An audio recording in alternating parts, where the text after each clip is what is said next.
పక్కదారి తప్పించి మేము అది చేసినాం ఇది చేసినామని చెప్పేసి మేము క్లియర్ కట్ ఇప్పుడు కూడా ప్రజలకు ఇచ్చిన హామీ ఏంది, తెల్ల రేషన్ కార్డు ఉన్న వాళ్ళకు అందరికి ఖచ్చితంగా ఆరోగ్యశ్రీ వర్తించేదని చెప్పేసి మేము తీసుకొచ్చిన 10 లక్షలు పెంచినాం. మరి వీళ్ళు 9 సంవత్సరాలలో మేము 1300 ఆరోగ్యాలను పెంచినాము, మళ్ళీ అందరికి వర్తించే చేసినామంటే అది ఆరోగ్యశ్రీ సంబంధించిన రిలేటెడ్ రేషన్ కార్డు ఇష్యూ చేయలేదు అన్నప్పుడు పేద ప్రజలకు ఏ విధంగా అందిన విషయాన్ని వాళ్ళు సమాధానం చెప్పలేకపోయారు. పోయిన తర్వాత పేరు మార్చడం అన్నారు. ఆరోగ్యశ్రీ విషయమైన మేము పేరు మార్చి పెట్టిందే, మేము పేరు మార్చింది వాళ్ళ మేము అనేది ప్రజలకు తెలుసు. నేను అంటున్నాను, మీరు అన్నారు పేరు మార్చడం అంటే మేము ఏం మార్చలేదు.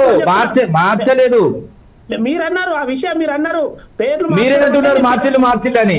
కేసీఆర్ కిట్ వేరు, అది వేరు. మూర్తి గారు పూర్తి వినండి, కొంచెం విన్న తర్వాత చెప్పండి నాకు. ఇప్పుడు అందరు చూస్తా ఉన్నారు మీరు ఏం చేసిరు, ఆరోగ్యశ్రీ ఎంత వీళ్ళు చేసిరు, ఇలా 9,000 కోట్ల వరకు బాకీ పెట్టిపోయిన విషయం అందరూ తెలుసు. గత ప్రభుత్వం కూడా పెట్టిపోయింది, అది కట్టాం కదా. నేను మిగులు బడ్జెట్ రాష్ట్రానికి అప్పులు రాష్ట్రం మీ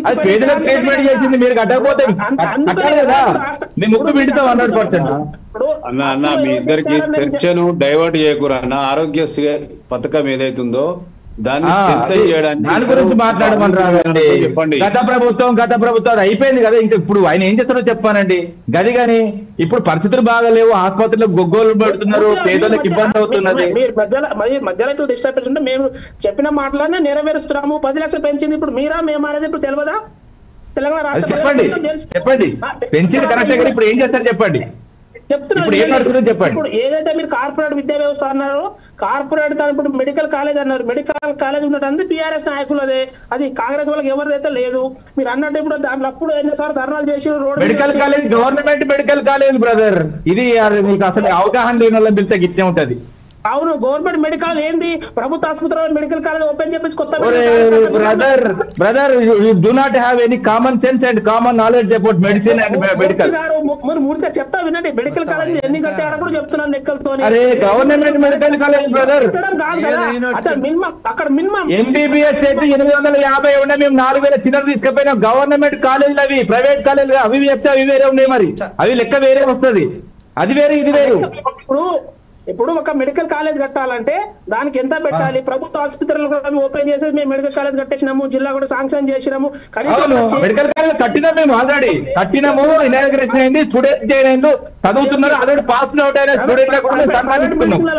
ప్రైవేట్ బిల్డింగ్ లలో మెడికల్ కాలేజ్ ఇప్పుడు సంగారెడ్డి చూడండి ఎక్కడ medical hello brother, Yadadri, Medak, అదే విధంగా చెప్తా విను, మహేశ్వరం, కుత్బుల్లాపూర్, ములుగు, అదే విధంగా నర్సంపేట, గద్వాల్, నారాయణపేట కూడా కంప్లీట్ అయింది.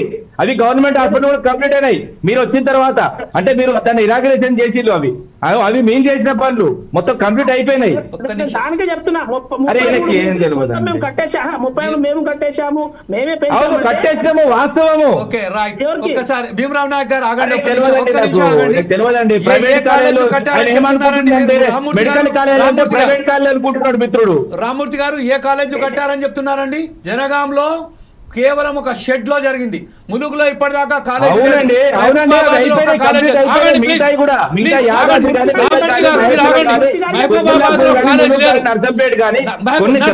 అసలుకే కాలేజీ లేదు, ములుగులో అసలు కాలేజీ లేదు.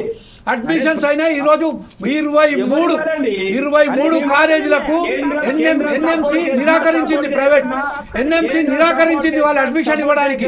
ఈ రోజు ఇప్పుడు కాంగ్రెస్ ప్రభుత్వం వారికి పోయి మాట్లాడవచ్చు. ఏ సార్, కేవలం ఒక స్ట్రక్చర్ కట్టినంత మాత్రాన ఇన్ఫ్రాస్ట్రక్చర్ లేదు, అక్కడ ఫ్యాకల్టీ లేదు. ఈ రోజు ఎంత ఒక వైద్య విద్యార్థులకు సంబంధించిన ఎంత ఆవేదన గురకాలు, వాళ్ళు ఎంత సంక్షోభంలో ఉన్నారు. సార్ మీరు ఇద్దరు మాట్లాడుకుంటున్నారు, దానిలో మధ్యలో కాంగ్రెస్ కాదు, బీజేపీ కాదు, బీఆర్ఎస్ కాదు. నేను ఖచ్చితంగా విషయం మీద చెప్తున్నాను, ఎందుకంటే మీరు ఏదైతే చెప్తున్నారో అది తప్పని చెప్తున్నారు. మీరు నేను ఖచ్చితంగా నిరూపించాం, 4 Sides టీవీ నిరూపించాం, మేము 4 Sides టీవీ నిరూపించాం. ఖచ్చితంగా మేము ఏదైతే ఉన్నదో జనగామ కానీ, ములుగ్గు కానీ, మహబూబాబాద్ కానీ, నర్సంపేట కానీ ఇవన్నీ నిరూపించాం. ఫ్యాకల్టీ ఎలా ఉన్నది, ఇన్ఫ్రాస్ట్రక్చర్ ఎలా ఉన్నది అని ఖచ్చితంగా చెప్పాం. చెప్పిన తర్వాత ఈ రోజు భీమరావ్ నాగ్ గారు మాట్లాడతా అంటే ఒకవేళ కనుక మీరు రాసుకోండి, తర్వాత I will give a chance to you to speak out. మీరు నేను ఖచ్చితంగా అంటున్నాను కదా మీకు, just I am giving a chance to you. నేను ఒకే విషయం అంటున్నా, ఆరోగ్యశ్రీ గురించి చర్చ. ఆరోగ్యశ్రీకు ప్రైవేట్ హాస్పిటల్స్లలో మనం పంపిస్తున్నాము, మనం దానికి ఎంతవరకు సమంజసం